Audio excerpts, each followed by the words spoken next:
सदाशिवसमारम्भां शङ्कराचार्यमध्यमाम् अस्मदाचार्यपर्यन्तां वन्दे गुरुपरम्पराम्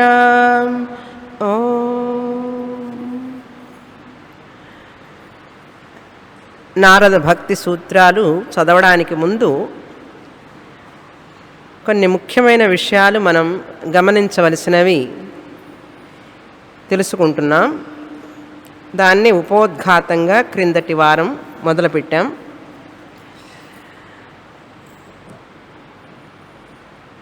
నారద భక్తి సూత్రాలు అనేటువంటిది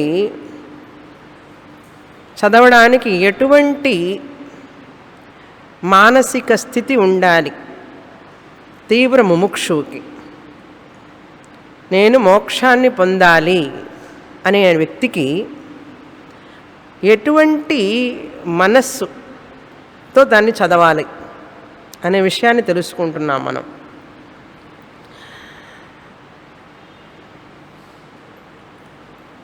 ప్రశ్న ఏమిటంటే,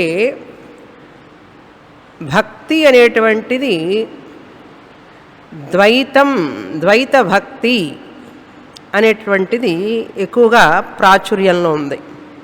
భక్తి అంటేనే ద్వైతం. ద్వైతం అంటే ఏమిటి? ఆ దేవుడు వేరు, నేను వేరు అనే భావన.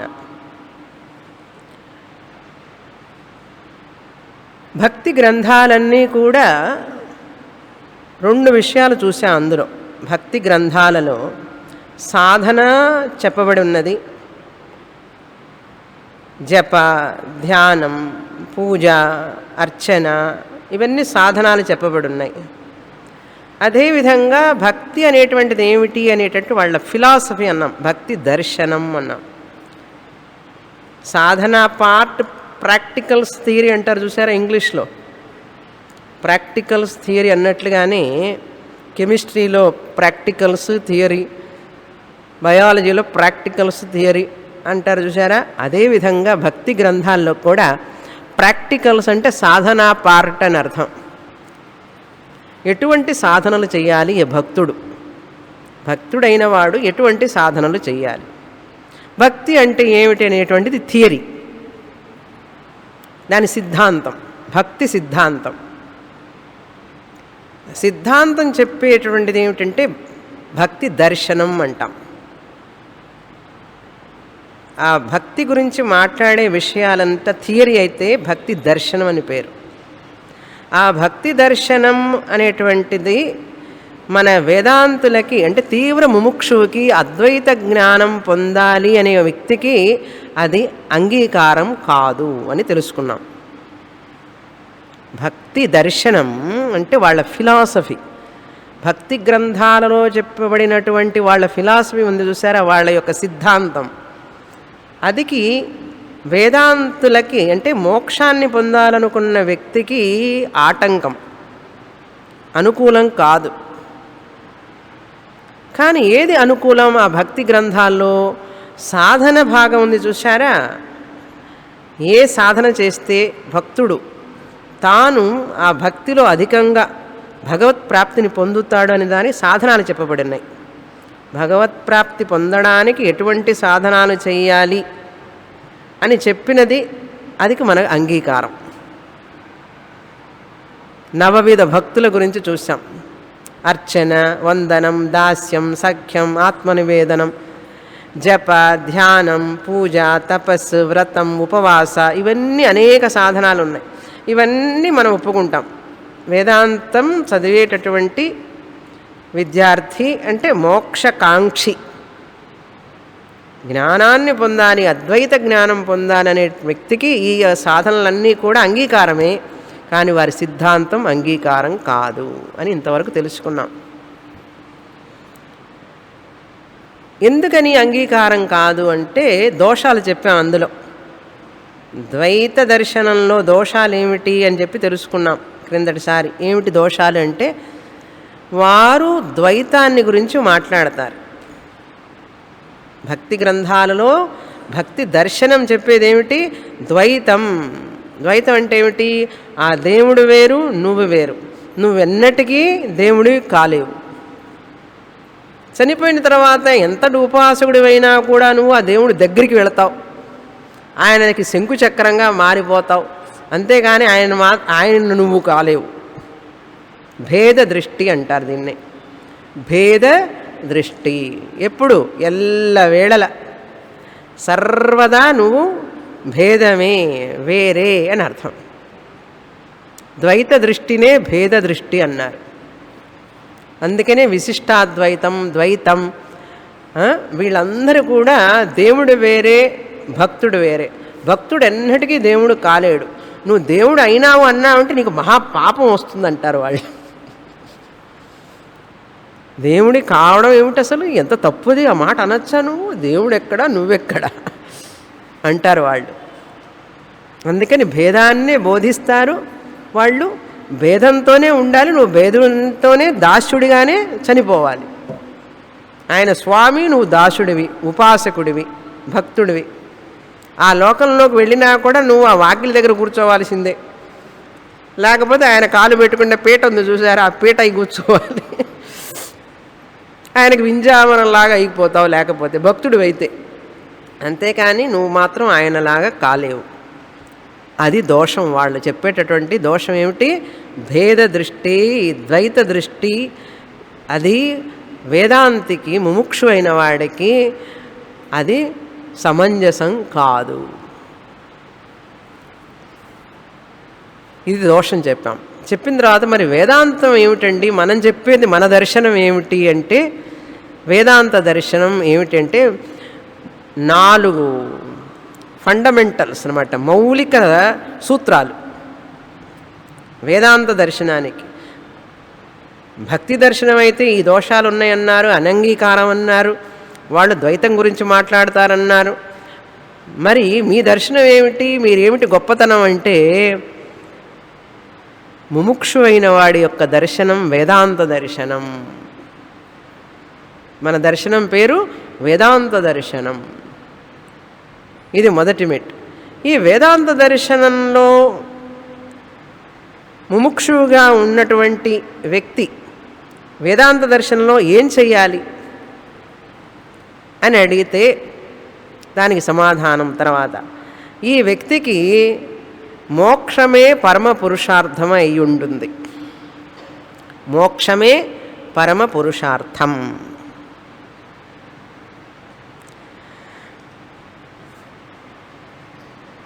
మొదటిది మోక్ష పరమ పురుషార్థం, దీన్ని పొందాలి అనేటువంటి కోరిక. ఇది ఫండమెంటల్ ప్రిన్సిపల్, మౌలిక సూత్రం అంటారు. 2, ఈ మోక్షం అనేటువంటిది ఏక సాధన సాధ్యం. ఒకే ఒక సాధన. నాణ్య పంథ అయనాయ విద్యతే. అనేక పంథాలు, మార్గాలు లేవు దీన్ని పొందడానికి. ఏక పురుషార్థమైనటువంటి పరమ పురుషార్థమైన మోక్షం ఏక సాధన గమ్యం. ఏక సాధనం, ఒకే ఒక్క సాధనం ద్వారా అద్వైత జ్ఞానం పొందగలం. అద్వైత జ్ఞానమే మోక్షం. పరమపురుషార్థం మోక్షం అంటే అద్వైత జ్ఞానం అనేది మొదటిది. రెండవది, ఈ అద్వైత జ్ఞానం అనేటువంటి మోక్షాన్ని పొందడానికి ఒకే ఒక్క సాధనం అన్నారు. భక్తి దర్శనాల్లో అయితే అనేక సాధనాలు,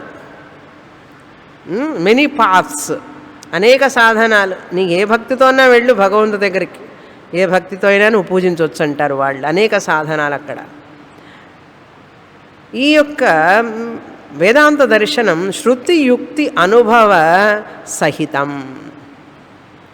వేదాంత దర్శనంలో పరమ మోక్ష పురుషార్థాన్ని పొందడానికి ఏకైక సాధనం ఇది. ఇది శృతియుక్తి అనుభవాలకి తగినట్లుగా ఉంటుంది. శృతి బేస్డ్. యుక్తి అంటే లాజిక్, అనుభవం అంటే సొంత అనుభవం. భక్తి దర్శనం శృతికి విరుద్ధంగా ఉంటుంది, యుక్తికి విరుద్ధంగా ఉంటుంది, అనుభవానికి విరుద్ధంగా ఉంటుంది భక్తి దర్శనం. దానిలో దోషం అది. మనదేమో శృతి యుక్తి అనుభవ సహితం. భక్తి దర్శనం శృతి యుక్తి అనుభవ విరుద్ధం.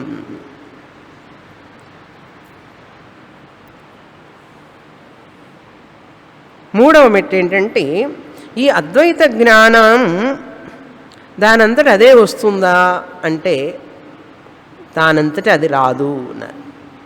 మరి తద్విద్ధి ప్రణిపాతేన పరిప్రశ్నేన సేవయా సమిత్పాణి శ్రోత్రియం బ్రహ్మనిష్టం. గురువు దగ్గరికి వెళ్ళి గురువు ద్వారా శాస్త్ర శ్రవణ మనన నిధిధ్యాసనాల ద్వారా మాత్రమే ఈ అద్వైత జ్ఞానం అనే మోక్షం వస్తుంది. పరమపురుషార్థమైన మోక్షం అద్వైత జ్ఞానం గురు వేదాంత వాక్యం ద్వారా మాత్రమే పొందగలం. భక్తి దర్శనాల్లో ఇవన్నీ చెప్పరు వాళ్ళు. శ్రవణం అక్కర్లేదు, మననం అక్కర్లేదు, నిధిధ్యాసనం అక్కర్లేదు, గురువు అంతకంటే అక్కర్లేదు. అక్కర్లేదని చెప్పడం కాదు, వాళ్ళు నిందిస్తారు కూడా. నువ్వేమిటి గుడికి వెళ్ళకుండా వేదాంతం క్లాసుకు పోతావేంటి, ఎంత తప్పు అసలు. గుడికి పోవద్దు, వాళ్ళకి గుడికి వెళ్ళడం ముఖ్యం, వేదాంతం క్లాసు ముఖ్యం కాదు. పూజలు ముఖ్యం, వేదాంతం క్లాసు ముఖ్యం కాదు. అలా కాకపోతే ఇంకా నిందిస్తారు. వేదాంతం క్లాస్కి వెళితే అక్కడేంటి అంతా దేవుడు నువ్వే అని చెప్తారు, ఎంత తప్పది. అందుకనే చాలామంది వచ్చేవాళ్ళు క్లాస్కి, తర్వాత రావడం తగ్గిపోయినారు. భయం అన్నమాట. ఇది వినడానికి వాళ్ళకి జారింగ్గా ఉంటుంది. అందుకని వాళ్ళకి మెచ్యూరిటీ చాలదు, వినడానికి ధైర్యం కావాలి. అద్వైతం వినడానికి ధీరులే వినగలరు, అందరూ వినలేరండి, భయపడి పారిపోతారు. కనుక గురు వేదాంత వాక్యేషు విశ్వాస శ్రద్ధ శ్రవణమననల ద్వారా పరమపురుషార్థమైన మోక్షాన్ని పొందగలం. ఇది మూడవ మెట్టు. నాలుగవ మౌలిక సూత్రం ఏమిటంటే వేదాంత దర్శనంలో ఈ యొక్క ముముక్షువుకి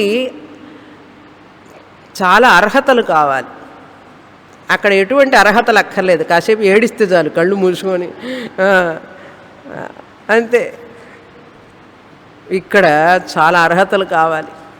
ఎవరికి? ఈ ముముక్షువుకి. మోక్షాన్ని పొందాలి, నేను జీవన్ముక్తి పొందాలి అనుకున్న వ్యక్తికి అర్హతలు కావాలి, సాధన చతుష్టయ సంపత్తి కావాలి, చిత్త సంస్కారం కావాలి, సంస్కరింపబడిన మనస్సు కావాలి. మామూలు మనస్సు వాళ్ళకి ఇది అర్థం కాదండి. అందుకని వేదాంతం చెప్పేటటువంటి గురువులు ఎవరైనా సరే నిరుత్సాహపడరు. ఒకళ్ళు వచ్చినా, ఇద్దరు వచ్చినా, ముగ్గురు వచ్చినా, రాకపోయినా కూడా ఆశ్చర్యపడరు వాళ్ళు. అందుకని సంస్కరింపబడిన మనసు కలిగిన వాళ్ళు చాలా అరుదు. సంస్కరింపబడిన మనస్సు కలిగిన వాళ్ళు చాలా చాలా అరుదు. మనసు కల్మష ద్వేషాలతోనే ఉన్నవాళ్ళు ఎక్కువ కనపడతారు, కానీ శుద్ధమైన మనస్సున్న వాళ్ళు ఎక్కడ కనపడతారండి మీకు? కనుక వేదాంతానికి అర్హులైన వాళ్ళు చాలా అరుదు అని అర్థమైందా? వేదాంతానికి అర్హులైన వాళ్ళు చాలా అరుదు. కనుక వేదాంతం బ్రహ్మజ్ఞానం అద్వైత జ్ఞానం మోక్షాన్ని పొందాలి పరమపురుషార్థం అంటే అతనికి అర్హతలు చాలా ఉంటేనే అతను రాగలుగుతాడు అని చెప్పి సంస్కరింపబడిన మనస్సు కావాలి అంటే సాధన అని చెప్పింది. కర్మయోగం ఉపాసనా యోగం ద్వారా వేదాంత దర్శనంలో కూడా భక్తి చెప్పబడింది. మనమేం భక్తికి వ్యతిరేకులం కాదు. వేదాంతులంతా భక్తికి వ్యతిరేకులు అని చెప్పంటారు. మనమే నిజమైన భక్తులం. నిజంగా చెప్పాలంటే వేదాంతం చదివే విద్యార్థి ముముక్షు అయిన వాడు భక్తికి వ్యతిరేకం కాదండి. వేదాంత దర్శనం భక్తికి వ్యతిరేకం కాదు, భక్తిని ప్రోత్సహిస్తుంది అన్నారు. ఎటువంటి భక్తి? కర్మయోగంతో కూడినటువంటి భక్తి. భక్తి కర్మయోగ ఉపాసన యోగాలతో కూడినటువంటి భక్తిని వేదాంత దర్శనం మనకు అందిస్తుంది. కర్మయోగం ఉపాసన యోగంతో కూడినటువంటి భక్తిని మనకు వేదాంత దర్శనం అందిస్తుంది.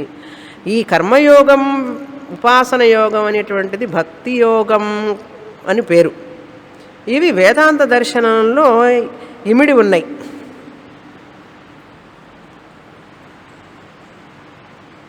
ఇక్కడ మనం పూజకి పెట్టడానికి ఫోటోలు పెట్టకపోయినా, పూజ చేయకపోయినా, ఆరతులు ఇవ్వకపోయినా, గంటలు కొట్టకపోయినా, నైవేద్యం లేకపోయినా, ప్రతివారం మనం చదివే శాస్త్రంలోనే కర్మయోగం ఉపాసనాయోగ రూపంలో భక్తి ఇమిడి ఉన్నది. భగవద్గీత మోక్షశాస్త్రం. అందులో కర్మయోగ లక్షణ, కర్మలక్షణా భక్తి, ఉపాసన లక్షణా భక్తి చెప్పారు భగవంతుడు పరమాత్ముడు. కనుక ఇది నేను చెప్పే విషయం ఇప్పుడు ఉపోద్ఘాతమే చాలా కష్టమైనటువంటిది. ఏమిటండి నారదభక్తి సూత్రాలంటే ఏదో చాలా తేలిక అనుకున్నాము, ఉపోద్ఘాతమే ఇట్లా ఉన్నది అంటే, ఈ ఉపోద్ఘాతం లేకుండా మీరు చదివితే నారద భక్తి సూత్రాలకి అన్యాయం చేసినట్లే. ఎందుకంటే ఈ నారద భక్తి సూత్రాలని ద్వైత దర్శనంగా మార్చి దీని మీద వ్యాఖ్యానాలు రాసిన వాళ్ళు కూడా దాన్ని ద్వైత దర్శనంగానే మార్చేశారు. మీకు ఒక్క కామెంటరీ కూడా దొరకదు, ఇప్పుడు వ్యాఖ్యానం దొరకదు.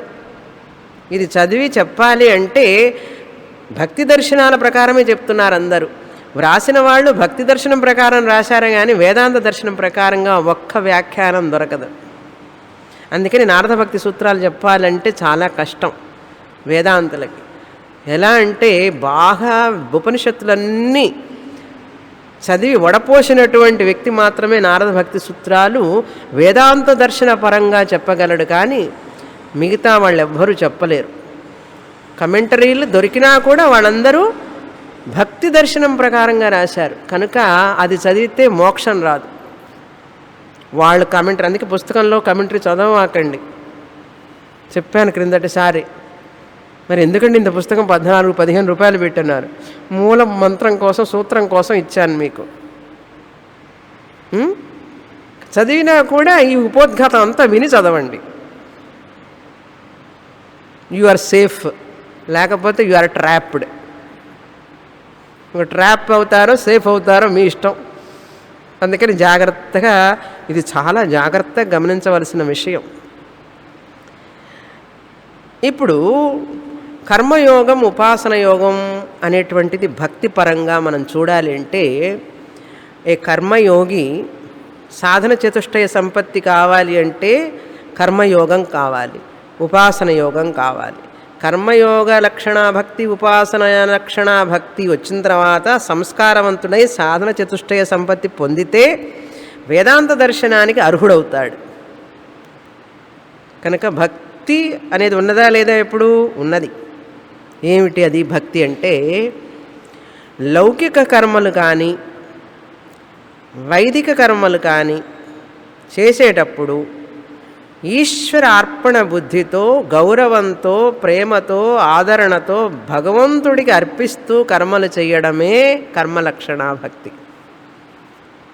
కర్మయోగం అంటే ఏమిటి? నేను మనసా వాచ, మనస్సుతో కానీ వాచికంగా కానీ కాయికంగా కానీ కర్మలు చేసేటప్పుడు ఈశ్వరుడికి సమర్పిస్తూ చెయ్యడమే భక్తి అన్నాడు. ఎందుకు చెయ్యాలి నేను అట్లా? నాకు చిత్తశుద్ధి కావాలి. చిత్తశుద్ధి ఎందుకు? నేను సాధన చతుష్టయ సంపత్తి పొందాలి. సాధన చతుష్టయ సంపత్తి ఎందుకు? జ్ఞానయోగ్యత కావాలి. జ్ఞానయోగ్యత ఎందుకు? జ్ఞానాన్ని పొందాలి. జ్ఞానం ఎందుకు? మోక్షం.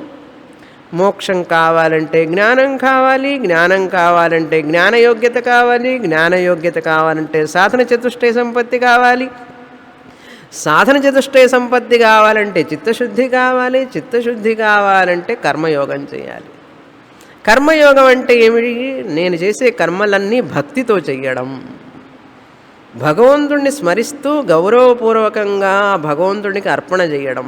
అన్ని కర్మలు, మామూలు కర్మలైనా సరే, ఏ కర్మ అయినా సరే, భోజనం చేయటం ఏమిటి, స్నానం చేయటం ఏమిటి, పిల్లల్ని పెంచడం ఏమిటి, అన్నీ కూడా దైవ కర్మలుగా ఆచరించడమే కర్మయోగం. ఉపాసనా యోగం కూడా అంతే. భగవంతుడిని అర్చించేటప్పుడు అత్యంతమైన భక్తితో చేయాలి.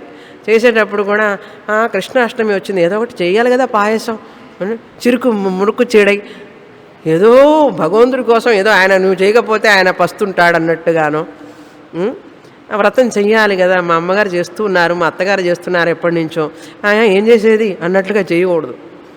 అట్లాంటి ఉపాసన చేయకూడదు. ఉపాసన చేసేటప్పుడు కూడా మనఃపూర్వకంగా ప్రేమతో భక్తితో చెయ్యాలి.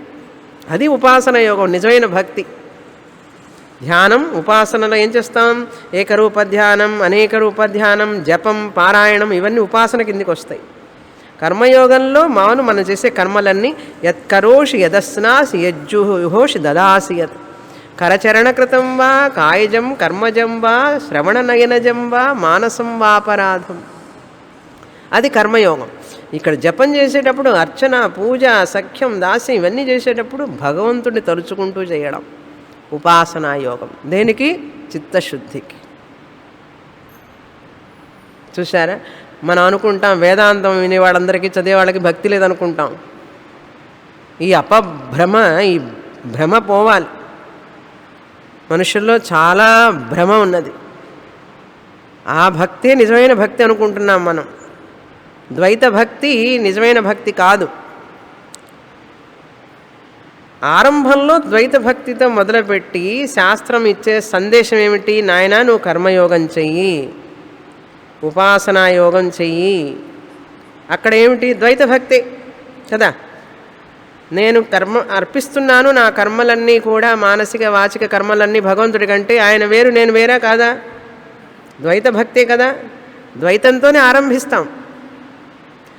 ఉపాసన చేస్తున్నాను అంటే పూజ చేస్తున్నాను, వ్రతం చేస్తున్నాను, నైవేద్యం పెడుతున్నానంటే ఆయన నేను వేరు కాదా? వేరే. ద్వైత భక్తితోనే మొదలు పెడతాం. కానీ వేదాంత దర్శనం ఇచ్చే సందేశం ఏంటి? కర్మయోగం చేసినా, ఉపాసన యోగం చేసినా కూడా, ఈశ్వర అర్పణ చేసినా, ఈశ్వర పూజ చేసినా కూడా అది పరమ గమ్యం కాదు. ద్వైత భక్తితో మొదలుపెట్టి నువ్వు అద్వైత భక్తికి రావాలి అంటుంది వేదాంత దర్శనం. ద్వైత భక్తిలో మొదలుపెట్టి అందరం ద్వైత భక్తిలోనే మొదలు పెడతాం మొదట, తప్పు లేదు అందులో. వేదాంత దర్శనానికి భక్తి దర్శనానికి ఏమిటి తేడా అంటే, వేదాంత దర్శనం ద్వైత భక్తిలో మొదలుపెట్టి అద్వైత భక్తిలో నువ్వు ఎదగాలి, అద్వైత భక్తికి రావాలి. అద్వైత భక్తి అంటే అద్వైత జ్ఞానం. ఆ పరమాత్ముడు నేను ఒకటే, ఐక్యం, జీవాత్మ పరమాత్మ ఐక్యాన్ని రావడం కోసం ఇది మెట్టు. ద్వైత దర్శనం ఏం చెప్తుంది? ద్వైత భక్తిలో మొదలుపెట్టి ద్వైత భక్తిలోనే జీవితం అంతా గడిపి ద్వైత భక్తిలోనే మరణించు, చనిపోయిన తర్వాత కూడా మళ్ళీ నీకు ద్వైతంలోనే ఉండిపోతా ఉంటుంది. అది కనుక ద్వైత భక్తి అనేటువంటిది పరమ గమ్యం కాదు. అట్లా ఉంటే మనిషికి ఎప్పుడూ జీవన్ముక్తి రాదు, మోక్షం రాదు. మనిషికి దేవుడు వేరు, నేను వేరు అన్నంతసేపు నాలో ఉన్నటువంటి భయము పోదు, అజ్ఞానము పోదు, శాంతి సుఖం అనేటువంటివి లభించం ఎప్పుడూ కూడా.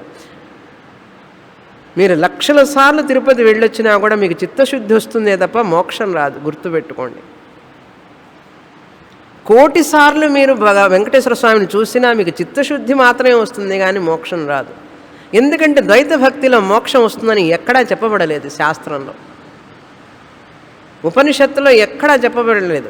ద్వైత భక్తి ద్వారా నువ్వు మోక్షం పొందుతావు అని ఎక్కడా చెప్పబడలేదు. ఎవరైనా మోక్షం వస్తున్నది అంటే అది మోక్షం కాదు. వాళ్ళకి మోక్షం అంటే ఏమిటి అర్థం కాలేదని అర్థం. జన్మ జన్మలు మళ్ళీ జన్మలో నువ్వు బాలాజీ దగ్గరికి వెళ్ళినా కూడా నీకు ఇంకా చిత్తశుద్ధే వస్తుంది, కానీ జ్ఞాన యోగ్యతకి రెడీగా ఉంటావే కానీ మోక్షం రాదు. మరి ఏమిటండి అంటే సోమవారం క్లాసుకు వస్తేనే అని అన్నాడు. ఈ చెప్పిన స్టేట్మెంట్ మీకు ఇది కరెక్ట్ అని తెలియడానికి కనీసం 15 సంవత్సరాలు పడుతుంది.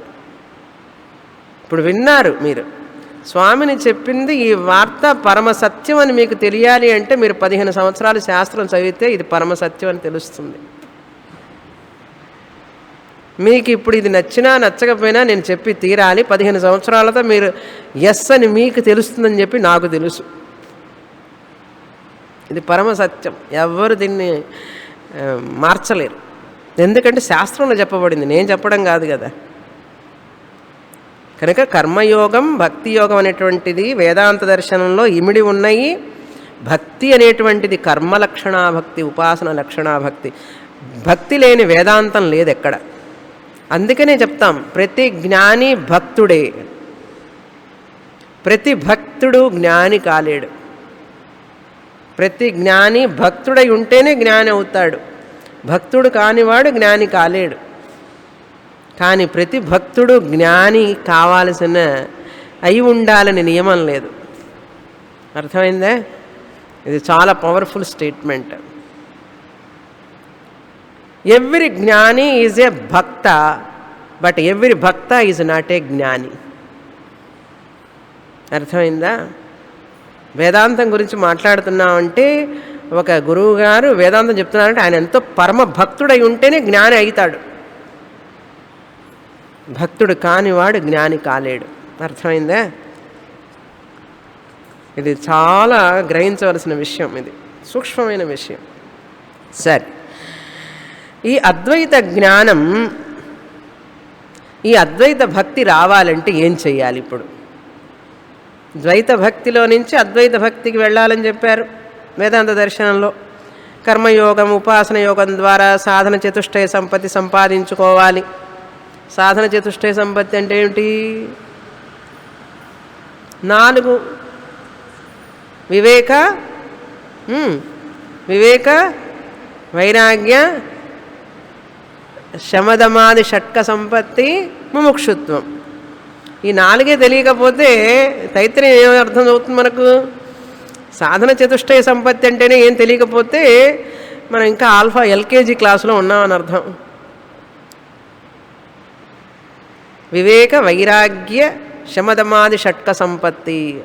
అందుకని ఆ క్యాసెట్లు వింటూ ఉండాలి. తత్వబోధ సీడీలన్నా వింటూ ఉండాలి. వింటూ ఉంటేనే జ్ఞాపకం ఉంటుంది. సాధన చతుష్టయ సంపత్తి అనేటువంటిది క్వాలిఫికేషన్. ఆ క్వాలిఫికేషన్ ఏమిటనేది తెలియని వాడు ఇంకేం క్వాలిఫై అవుతాడు కదా? క్వాలిఫికేషన్స్ ఉంటేనే ముముక్షు అవుతాడు, తీవ్ర ముముక్షు అవుతాడు, యోగ్యుడు అవుతాడని చెప్తే అసలు క్వాలిఫికేషన్స్ అంటే ఏమిటండి అని అడిగితే ఏం చెప్పాలి? సీడీలు చేసి పెట్టాం, క్యాసెట్లు చేసి పెట్టాం, వినడానికి తీరిక లేదు. సాధన చతుష్టయ సంపత్తి ఏమిటంటే స్వామిని అట్లా చూస్తూ కూర్చుంటారు. 12 సంవత్సరాలు అయిపోయిన తర్వాత కూడా నమకు సాధన చతుష్టయ సంపత్తి అని టక్ టక్ టక్కున పెద్దగా చెప్పాలి. వివేక, వైరాగ్య, శమదమాది షట్క సంపత్తి, ముముక్షుత్వం చ ఇది అంటే తత్వబోధ కంఠపాఠం అయిపోవాలి. షట్క సంపత్తి అంటే ఏమిటి? శమ, దమ, ఉపరమ, తితిక్ష, శ్రద్ధ, సమాధానం చెప్పాలి. అలా చెప్తే వీఆర్ సిన్సియర్ స్టూడెంట్స్ అని అర్థం. లేకపోతే ఏదో చదువుతూ ఉన్నాం కాలక్షేపానికి రారు. అలా చదివితే మోక్షం రాదు. అర్థమైందే? నిద్ర వస్తుంది. మోక్షం రాకరాదని నిద్ర వస్తుంది. అందుకని ప్రతిరోజు ఇంట్లో 1 గంట కనీసం ఆ తత్వబోధ నోట్స్ చదవడం కానీ, సీడీ వినడం కానీ, ఆ చదివిన ముండకోపనిషత్తు, కేన, కఠ ఉపనిషత్తులు అన్నీ చదివాం. ఏం చేస్తున్నాను రోజు ఇంటి దగ్గర? ఎంతసేపు మనం వేదాంత శ్రవణానికి సమయం కేటాయిస్తున్నాం? ఇప్పుడు ఈ అద్వైత భక్తికి ఏం చేయాలి మనం? ఎంతవరకు? ఊరికి వినడమేనా? వారం 2 గంటలు వింటానండి అన్నాడు. వింటున్నావు? ఏం వింటున్నావు అన్నాడు. ఎస్టిమేట్ చేసుకోవాలి అక్కర్లేదా? విన్నది ఆనందాన్ని ఇవ్వదు, సుఖాన్ని ఇవ్వదు. నీ జీవితంలో పరివర్తన తీసుకురాదు. విన్నంత మాత్రాన పరివర్తన రాదు. విన్నదాన్ని internalising the knowledge. You have to internalise the knowledge. Today Hindu పేపర్లో article, my talk came in this today's paper, internalising knowledge. మీరు అది కూడా చూసి ఉండరు. ఓకే, ఇంటర్నలైజ్ చేసుకోవడానికి జ్ఞానాన్ని కృష్ణ పరమాత్మ భగవద్గీతలో సమాధి అభ్యాస రూప నిధిధ్యాసనం చెప్పాడు. బ్రహ్మాభ్యాస రూప నిధిధ్యాసనం అదే చెప్తున్నారు. అద్వైత భక్తి పెరగడానికి ఏం చెయ్యాలి అన్నారు. ఒక రూట్ ఇస్తున్నారు అన్నమాట, రూట్ మ్యాప్ మనకు. ఏం చెయ్యాలి అంటే శాస్త్రం ఏం చెప్తుంది? కర్మయోగ ఉపాసన ద్వైత భక్తి ద్వారా, అద్వైత భక్తి శ్రవణ మనన నిధిధ్యాసన ద్వారా మోక్షం పొందాలి. కర్మయోగ ఉపాసన యోగ ద్వైత భక్తి ద్వారా శ్రవణ మనన నిధిధ్యాసన రూప అద్వైత భక్తి ద్వారా. ఇప్పుడు అద్వైత భక్తి అంటే ఏమైందో తెలుసా? ఇప్పుడు మనం ఏం చేస్తున్నాం? ఇక్కడ శ్రవణం మననం చేస్తున్నాం, నిధిధ్యాసనం వినడం కూడా నిధిధ్యాసనమే. రెండవసారి మూడవసారి వింటే అది నిధిధ్యాసనం అవుతుంది. శ్రవణ మనన నిధిధ్యాసన అద్వైత భక్తి ద్వారా మోక్షాన్ని పొందాలి. ద్వైత భక్తి దర్శనం దీన్ని ఒప్పుకోదు. అదే ద్వైత భక్తి దర్శనం. వాళ్ళు శ్రవణం లేదు, మననం లేదు, నిధిధ్యాసనం లేదు, కర్మయోగం లేదు, ఉపాసన యోగం లేదు, అవన్నీ మాకు అక్కర్లేదు. మరి ఏమిటయ్యా అంటే మా భక్తి అంతా వేరండి అన్నాడు. ఏమిటి ఆ భక్తి అంటే అన్ని భక్తి గ్రంథాలు. ఇప్పుడు నారదుల వారు ఏం చెప్తున్నారు? భక్తి దర్శనంలో చెప్పినటువంటి భక్తిని చెప్తున్నారా, వేదాంత దర్శనంలో చెప్తున్న భక్తి చెప్తున్నారా తెలుసుకోవాలి. నారదుల వారు వేదాంత దర్శనంలో చెప్పిన భక్తిని గురించి చెప్తున్నారు. నారదుల వారు వేదాంత దర్శనంలో చెప్పినటువంటి భక్తి చెప్తున్నారు, కానీ ఆయన భక్తి దర్శనాల్లో చెప్పినటువంటి దర్శనం గురించి చెప్పడంలా ఇక్కడ.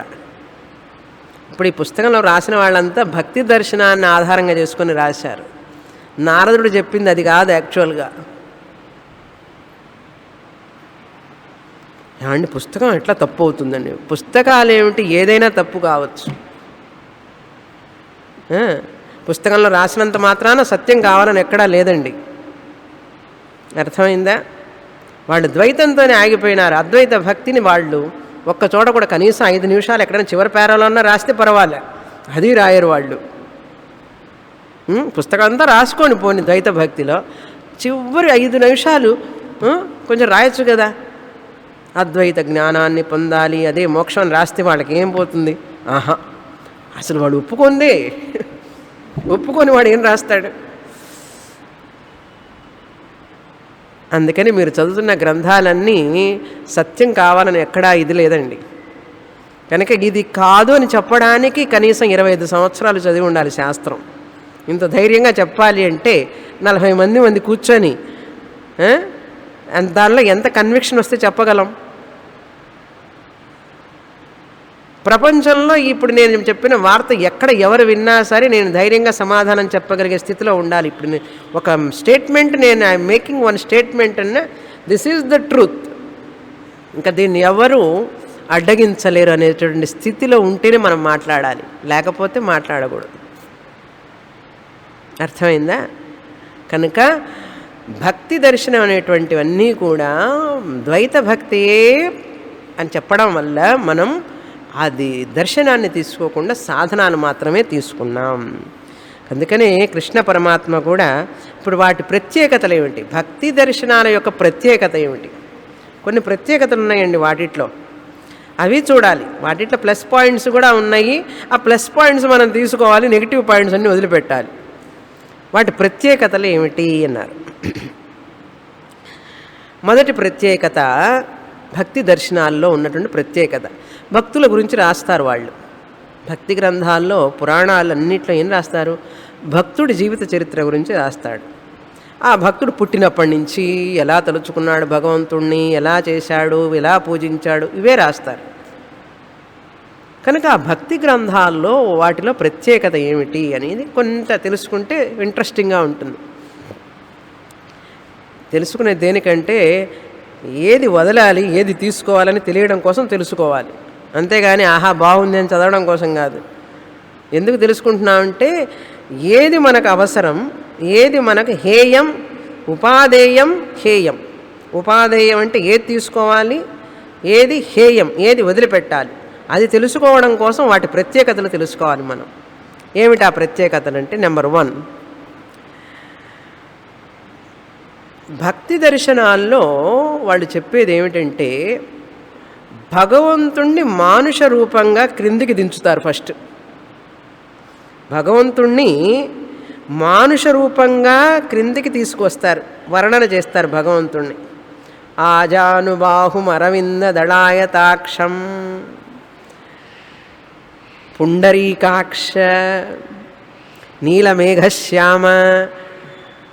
ఆ భగవంతుణ్ణి మానుష రూపంగా తీసుకొచ్చి, మనదేంటి మనుష్యుడు దేవుడు కావాలని చెప్పి మనం ఇట్నుంచి పుషింగ్, వాళ్ళేమంటే దేవుణ్ణి కిందికి తీసుకొచ్చి మనుష్య రూపంలో ఆయన్ని తిష్ట వేయిస్తారు. ఇది ప్రత్యేకత. మనుషుడే దైవంగా మారాలని చెప్పేది వేదాంత దర్శనం.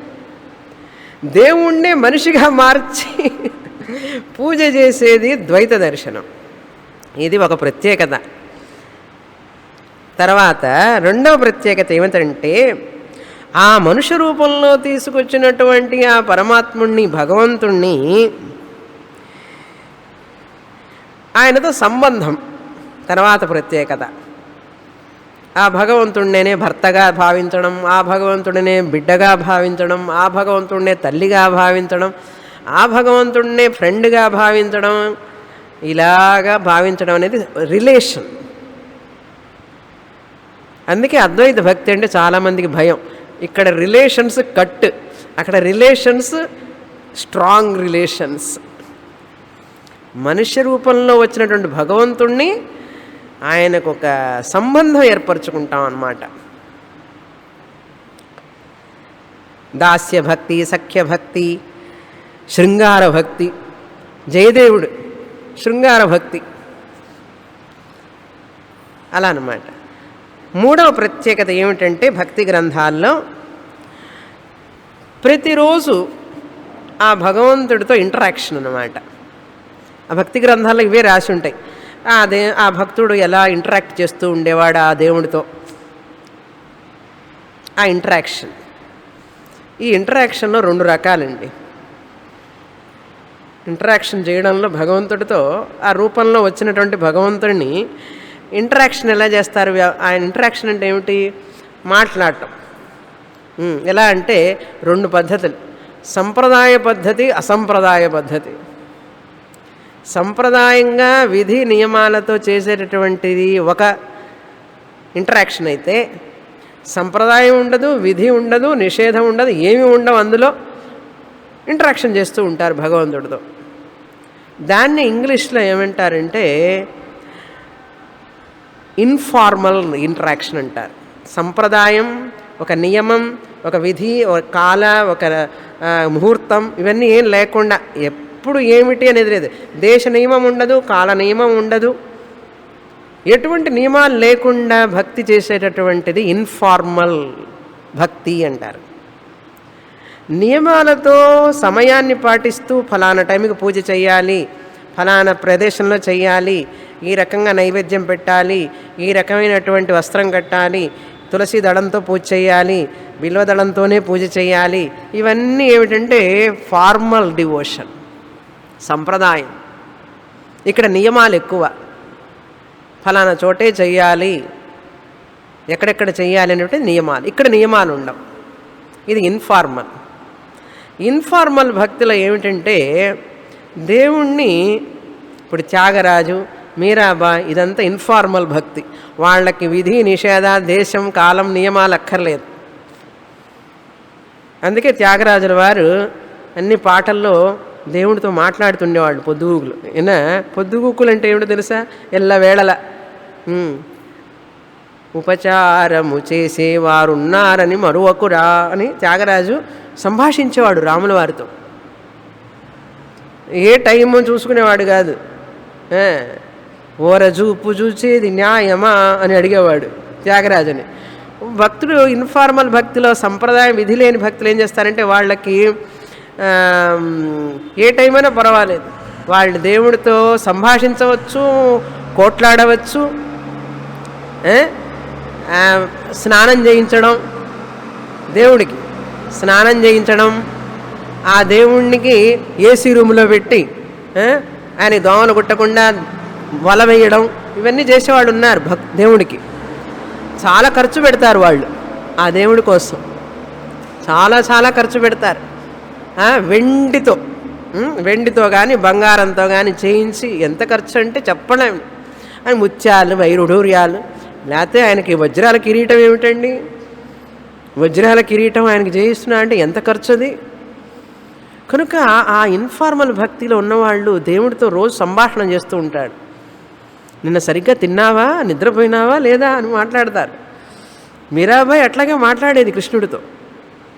వాళ్ళు లోకాన్ని ఆవిడ భర్తను పట్టించుకోలేదు, త్యాగరాజు వాళ్ళ అన్నయ్యని పట్టించుకోలేదు, వాళ్ళ కుటుంబం వాళ్ళతో పని లేదండి వాళ్ళకి. ఆ భక్తిలో చాలామంది భక్తులు అలా తాదాత్మ్యం చెంది భగవంతుడితో సంభాషించేవాళ్ళు. వాళ్ళు మనం ఎట్లాగైతే ఇంట్లో మనుషులతో సంభాషిస్తామో వాళ్ళు భగవంతుడితో సంభాషిస్తారు. అటువంటి భక్తి. కానీ ఈ భక్తిలో నియమాలు, సమయం, కాలం ఇవన్నీ పాటించాలి. శని భగవాను దగ్గరికి వెళ్తే ఏం వెయ్యాలి, ఏం పెట్టాలి, రాహు కేతు గ్రహాల దగ్గరికి వెళ్ళినప్పుడు కూడా డిఫరెంట్. గురువు గారికి అయితే ఏ వస్త్రం ఇవ్వాలి, అక్కడ గురువు ఉంటాడు కదా నవగ్రహాల్లో. అలా నియమాలు. పంచమహాయజ్ఞాలు చేయడం, దైవ పూజ చేయడం, ఆ సమయానికి చేయడం, ఏ నైవేద్యం పెట్టాలి, ఎలా పెట్టాలి అని నియమాలు. అయితే ఏమిటండి ఈ రెండు భక్తులు అన్నాడు. వేదాంత దర్శనం ఏం చెప్తుందంటే సంప్రదాయ విధి నియమాలతో కూడినటువంటి భక్తిని పాటించు అన్నది. ఇది అందరూ చేయలేరండి. ఇన్ఫార్మల్ భక్తిని చూసారా, త్యాగరాజులాగా, మీరాబాయిలాగా, దానికి ఒక డిఫరెంట్ మైండ్ సెట్ కావాలి, లేకపోతే పిచ్చివాడంటారు. వాడు పిచ్చివాడని పట్టించుకోడు ఎవరన్నా అన్నా కూడా, అది డిఫరెంట్ మైండ్ సెట్. అందుకని త్యాగరాజు ఏం పట్టించుకున్నాడు అసలు? వాళ్ళ అన్నయ్య అంటున్నా కూడా పట్టించుకున్నాడు ఆయన. కనుక దానికి డిఫరెంట్ మైండ్ సెట్ కావాలి. మీరాబాయి మైండ్ చూడండి ఎట్లా ఉంటుందో, ఇంకా ఆ మైండే వేరు అసలు. అది కంపల్సరీ కాదు, అది అందరూ చేయలేరు అసలు, అది తప్పనిసరి కాదు.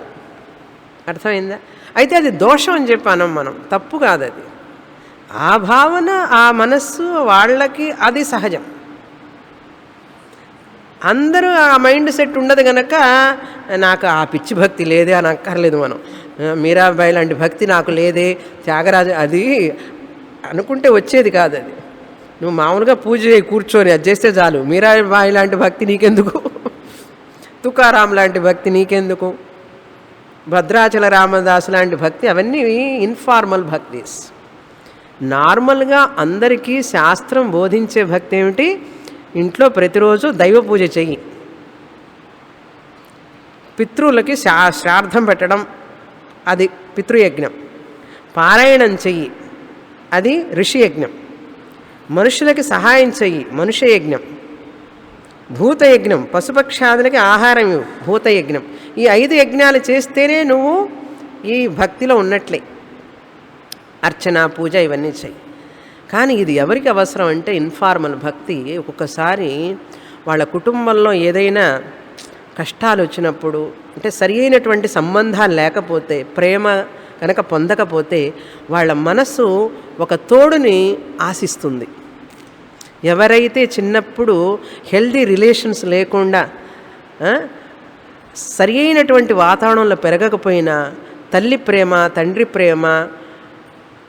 ప్రేమ పొందనప్పుడు ఏమవుతుందంటే వాళ్ళు డిసప్పాయింట్ అయిపోతారు, చాలా నిరుత్సాహంలో అయిపోయి మనస్సంతా దిగులుతో డిప్రెషన్లో ఉంటారు.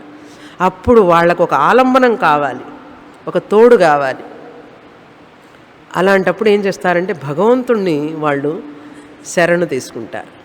అలా శరణు తీసుకున్నప్పుడు భగవంతుడే వాళ్ళకి సర్వం. అందుకని ఇమోషనల్ హెల్త్ కోసం, ఇమోషనల్ గ్రోత్ కోసం you can take that informal భక్తి.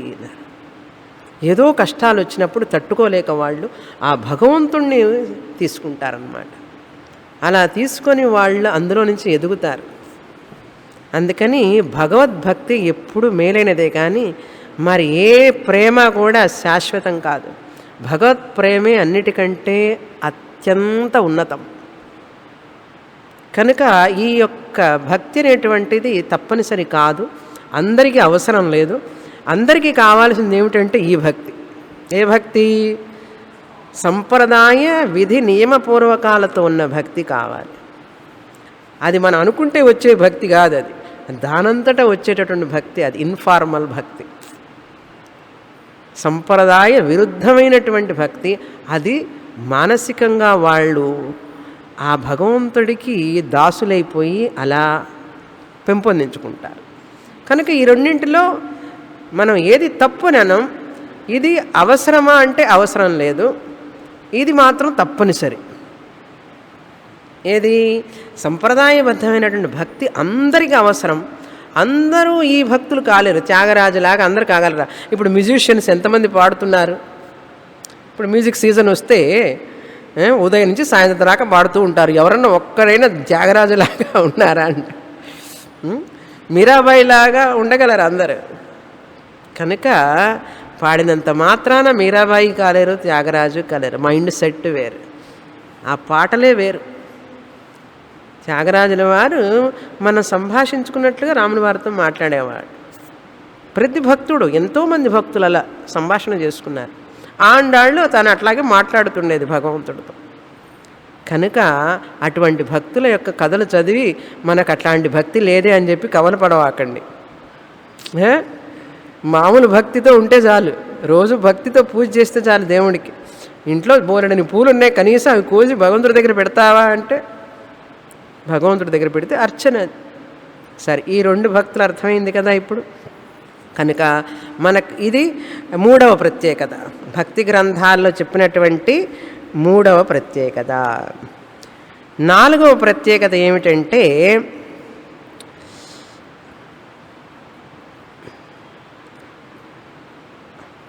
ఈ రెండు విషయాలు చెప్పిన తర్వాత నాలుగవ ప్రత్యేకత అదే, అది తప్పనిసరి కాదు, ఇది తప్పకుండా చెయ్యాలి అనేదండి నాలుగవ ప్రత్యేకత. అర్థమైందా? అది నాలుగవది. సాధన చతుష్టయ సంపత్తి కొరకు సంప్రదాయ భక్తి. సాధన చతుష్టయ సంపత్తి రావాలంటే ఏ భక్తి కావాలి? ఇన్ఫార్మల్ భక్తిలో సాధన చతుష్టయ సంపత్తి రాదు. అక్కడంతా ఇమోషనల్. పొద్దున్న నుంచి సాయంత్రం దాకా ఇంకా రాలేదా, కాలహరణ మేలరాహారే అని చెప్పి అక్కడ ఏడుస్తూ ఉంటాడు ఆయన భక్తుడు. ఆ దేవుడి గురించే ఎప్పుడు దిగులు పడుతూ ఉంటాడు, ఎప్పుడు ఆలోచన, అప్పుడు అదే చింతనలో ఉండేవాడు. అక్కడ సాధన చతుష్టయ సంపత్తి అనేటువంటిది చాలా కష్టం. ఎప్పుడైతే మనం ఇమోషనల్గా ఉంటామో, ఇమోషనల్ బ్లాక్ ఉంటుందో వాళ్ళకి వివేక వైరాగ్యాలు చాలా కష్టం. అందుకని ఇమోషనల్ బ్లంట్ కాకూడదు ఎప్పుడు కూడా. ఒకటే ఆనందం, ఒకటే ఇది, అలా ఉండే వ్యక్తులకి ఎప్పుడు శాస్త్రం వంట పట్టదు. ఎప్పుడు బ్యాలెన్స్గా ఉంటారు చూసారా ఆలోచన పరులు, వాళ్ళకి శాస్త్రం వంటపడుతుంది. కానీ ఎక్కువగా మూమెంట్స్, ఎక్కువగా మైండ్ రెస్ట్లెస్గా ఉంటూ ఎక్కువగా ఆనందానికి అంతే, దుఃఖానికి అంతే. కళ్ళమ్మడి నీళ్ళు వస్తాయి, ప్రతిదానికి మాట్లాడిన దానికి కళ్ళమ్మడి నీళ్ళు వస్తాయి. అట్లాంటి వాళ్ళకి ఇంటలెక్ట్ బ్లాక్ అని అర్థం. మనసులో సింపతి ఉండొచ్చు, అంత మాత్రం చేత ఇంకా మనసు మాట్లాడితే ఇమోషనల్ అయిపోతే ఆ వ్యక్తి is not at prepared for Vedanta subtle knowledge. It takes time for them to come out of that. కొంతమంది ఏమిటంటే మరి రాయిలాగా రప్పలాగా అట్లాగే ఉంటారు, ఇమోషన్సే ఉండవు. అలాగూ ఉండకూడదు. కొంచెం ఎంపతి, కొంచెం సింపతి ఉండాలి. కానీ ఓవర్ రిలేషన్, ఓవర్ డిప్రెషన్ అట్లా ఉంటే వాళ్ళకేం అర్థమవుతుంది? కనుక ఈ ఇన్ఫార్మల్ భక్తిలో ఇమోషనల్. కనుక సాధన చతుష్టయ సంపత్తికి మనకు కావాల్సిన ఏం భక్తి? ఇప్పుడు వాళ్ళందరికీ నమస్కారం చేస్తాం, వాళ్ళంతా చాలా గొప్ప మహానుభావులు, మహాత్ములు. కానీ మనకి ఇప్పుడు ముముక్షులకు కావాల్సింది ఏం భక్తి? ఇది చెయ్యి నాయన, ఈ భక్తిలో నీకు సాధన చతుష్టయ సంపత్తి కోసం ఈ యొక్క సంప్రదాయ భక్తి. ఇది నాలుగవ పాయింట్, సంప్రదాయ భక్తి అన్నారు. సాధన చతుష్టయ సంపత్తి కోసం సంప్రదాయ భక్తి, ద్వైత భక్తి. ద్వైత భక్తిలో ఫార్మల్ భక్తి.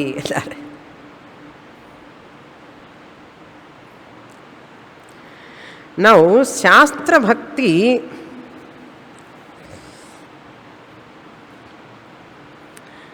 ఈ శాస్త్రీయ భక్తి, దీన్ని శాస్త్రీయ భక్తి అనొచ్చు. శాస్త్ర ప్రిస్క్రైబ్డ్ భక్తి. వాళ్ళకి శాస్త్ర ప్రిస్క్రిప్షన్స్తో సంబంధం లేదు, మాకెందుకండి అవన్నీ అంటారు వాళ్ళు. ఇక్కడ శాస్త్ర ప్రిస్క్రైబ్డ్ భక్తి ఇది. సో ఈ రెండు, ఈ ప్రత్యేకతలు అయిపోయిన తర్వాత ఇప్పుడు మనకు చివరి సందేశం ఏమిటి అన్నారు. చివరికి ఆ భగవంతుడు యొక్క అనుగ్రహం పొందడం అన్నారు. భగవంతుడి వడి కావాలి మనకి. భక్తి చేయడానికి ఏం కావాలి? వడి. వడి అంటే తెలుసు కదా, ల్యాప్. భక్తుడి వడిలో, దేవుని వడిలో మనం ఎప్పుడైతే ఈ కర్మయోగం ఉపాసన యోగం చేస్తామో మనలో అత్యంతమైన సంస్కారం చిత్తశుద్ధి ఏర్పడుతుంది.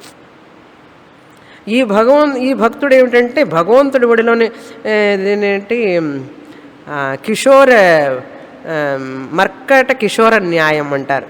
పిల్లి భక్తి చెప్పాను కదా, పిల్లి కోతి భక్తి లాంటివి ఇవి అన్నమాట. ఏ ఇన్ఫార్మల్ భక్తి. పిల్లి కోతి తెలుసు కదా భక్తి, ఒకసారి చెప్పాను మళ్ళీ చెప్పాను. ఓకే, చాలాసార్లు చెప్పాను. మార్జాలం, మర్కట కిషోర న్యాయం అన్నది పిల్లి, మార్జాలం, కోతి అనేది. ఈ రెండు కూడా భగవంతుడి మీద ఆశ్రయించి ఉంటాయి. అంటే భగవద్భక్తులు వారిలాగనమాట. ఎలాగైతే పిల్లి కోన తన తల్లి మీదనే ఆధారపడి ఉంటుంది, పిల్లి కోతి చిన్న కోతి ఉంది తల్లి మీద ఆధారపడినట్టుగా వీళ్ళందరూ భగవంతుడి మీదనే ఆధారపడిపోతారు. ఆధారపడడం ఎక్కువ. అందుకని ఇమోషనల్గా పైకి రావడం కోసం భగవంతుడి ఒడి కొంతకాలం అవసరం. దాన్ని భగవంతుడి ఒడిలో మనం సేద తీరాలి అంటారు. చిన్నప్పటి నుంచి ఆ భక్తి కావాలి మనుషులకి. లేకపోతే తర్వాత డిప్రెషన్లు, అప్రెషన్లు, సప్రెషన్లు వచ్చి సైకాట్రిస్ట్ దగ్గరికి పోవాల్సి వస్తుంది. అందుకని చిన్నపిల్లలు కూడా ఇంట్లో తల్లి ఒడి అందకపోతే వాళ్ళు సైకలాజికల్గా తర్వాత డిప్రెషన్కి లోనైపోతారు. తల్లి ఒడి కావాలి. ఇప్పుడు తల్లులు ఉద్యోగాలకు వెళ్ళడం వల్ల పిల్లలకి తల్లి యొక్క ప్రేమను పొందలేక, తండ్రి ప్రేమను పొందలేక వాళ్ళు బయట అనేకమైన వెతుకుతారు ఆ ప్రేమ కోసం. తల్లి ఒడి లేదు, ఇంట్లో ఉమ్మడి కుటుంబాలు లేవు, అమ్మమ్మ తాతయ్య లేరు ఇంట్లో, ఎవరి ఒడి వస్తుందంటే empty lap must be available. Dayananda Swamiji is very very particular about this. Empty lap must be available అంటే చిన్నపిల్లలకి. చిన్నపిల్లలు ఏంటి 12 ఏళ్ళు 13 ఏళ్ళు వచ్చే వరకు కూడా తల్లి దగ్గర ఉండాలి. అలా గనక లేకపోతే, ఎంప్టీ ల్యాప్ లేకపోతే ఏమవుతుందంటే వాళ్ళు వేరే ల్యాప్ని వెతుక్కుంటారు. అర్థమైందా? ఇమోషనల్గా వాళ్ళు హెల్దీగా పెరగలేరు. కనుక ఇప్పుడు వచ్చేటటువంటిదంతా పిల్లలంతా అనారోగ్యంగా ఉండడానికి కారణాలు అవే. ల్యాప్ ఉన్నా కూడా ల్యాప్టాప్ ఉంటుందిట దాని మీద. స్వామి చెప్తారు, జోక్ వేస్తారు. Even though laps are available, grandma, uncle, aunty, lap ఉన్నా కూడా ల్యాప్టాప్ ఉంటుంది. వాళ్ళ ల్యాప్ పిల్లలకి ఇవ్వడంలే. అంత ప్రేమ, ఆప్యాయత అనేటువంటివి వాళ్ళకి ఇవ్వడం మర్చిపోతున్నారు. ఆ హ్యూమన్ రిలేషన్సే ఆర్ ఆల్ సరిగ్గా లేవు ఇప్పుడు.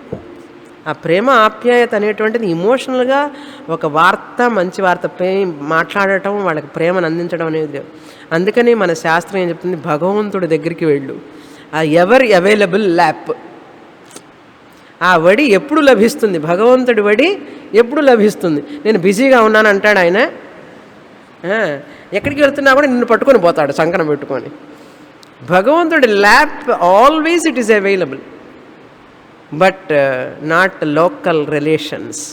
అందుకనే భక్తులు ఆల్వేస్ వాళ్ళు ఎందుకు భగవంతుడి మీదనే ఆధారపడ్డారంటే, భార్య కానీ, భర్త కానీ, తల్లి కానీ, తండ్రి కానీ, అన్నయ్య కానీ, చెల్లెలు కానీ మనకి ఎప్పుడూ శాశ్వతంగా తోడు ఉండరు. కానీ భగవంతుడు తోడుంటాడు మనకు. కనుక అటువంటి భక్తిలో పెరిగి మనం ద్వైత భక్తిలో పెరగాలి, అద్వైత భక్తికి వెళ్ళాలి. అర్థమైందా? సరే, అయితే ఇప్పుడు ఈ నారద భక్తి సూత్రాల్లో నారదుల వారు వేదాంత ఆచార్య అని మనం నిరూపించాలి. ఆయన భక్తి దర్శన ఆచార్య, వేదాంత దర్శన ఆచార్య అంటే వేదాంత దర్శన ఆచార్య అన్నారు. అందుకనే కృష్ణ పరమాత్మ దేవర్షీణాం నారద అన్నారు. నేను దేవర్షులలో నేను నారదుణ్ణి అన్నారు కృష్ణ పరమాత్మ. నారద మహర్షి వేదాంత ఆచార్య అని చెప్పడానికి ఏమిటి ప్రమాణం అంటే, ఛాందోగ్యోపనిషత్ 7వ అధ్యాయం భూమ విద్య. గురువుగారి దగ్గరికి వెళ్ళి, సనత్కుమారుడి దగ్గరికి వెళ్ళి తరతి శోకం ఆత్మవిత్, ఆత్మను తెలుసుకున్నవాడు శోకాన్ని నుంచి బయటపడతాడని విన్నాను నేను, నాకు ఆత్మజ్ఞానాన్ని బోధించండి అని చెప్పి సనత్కుమారుడి దగ్గర నారదుల వారు నేర్చుకున్నారు. నేర్చుకొని ఆ బ్రహ్మని గురించి, ఆత్మవిద్య గురించి జ్ఞానాన్ని పొందిన తర్వాత ఆయన ఈ సూత్రాలు రాస్తే ఆయన వేదాంత దర్శన గ్రంథకర్త. ఇప్పుడు వేదాంత దర్శన ఆచార్య ఆయన భక్తి సూత్రాల గ్రంథకర్త. నారద భక్తి సూత్రాల గ్రంథకర్త ఎవరు? వేదాంత జ్ఞానాన్ని పొందినటువంటి, అద్వైత భక్తి జ్ఞానాన్ని పొందినటువంటి నారదుల వారు భక్తి దర్శనాన్ని బోధిస్తారా, వేదాంత దర్శనాన్ని బోధిస్తారా? వేదాంత దర్శనం బోధిస్తారు కనుక ఆయన చెప్పిన సూత్రాలు ద్వైత భక్తియా అద్వైత భక్తియా? అద్వైత భక్తి అయి ఉండాలి. కనుక వచ్చే వారం నుంచి సూత్రాలు చదువుతాం. పూర్ణమదః పూర్ణమిదం పూర్ణాత్ పూర్ణముదచ్యతే పూర్ణస్య పూర్ణమాదాయ పూర్ణమేవావశిష్యతే. ఓం శాంతి శాంతి శాంతి. హరి ఓం. శ్రీ గురుభ్యో నమః. హరి ఓం.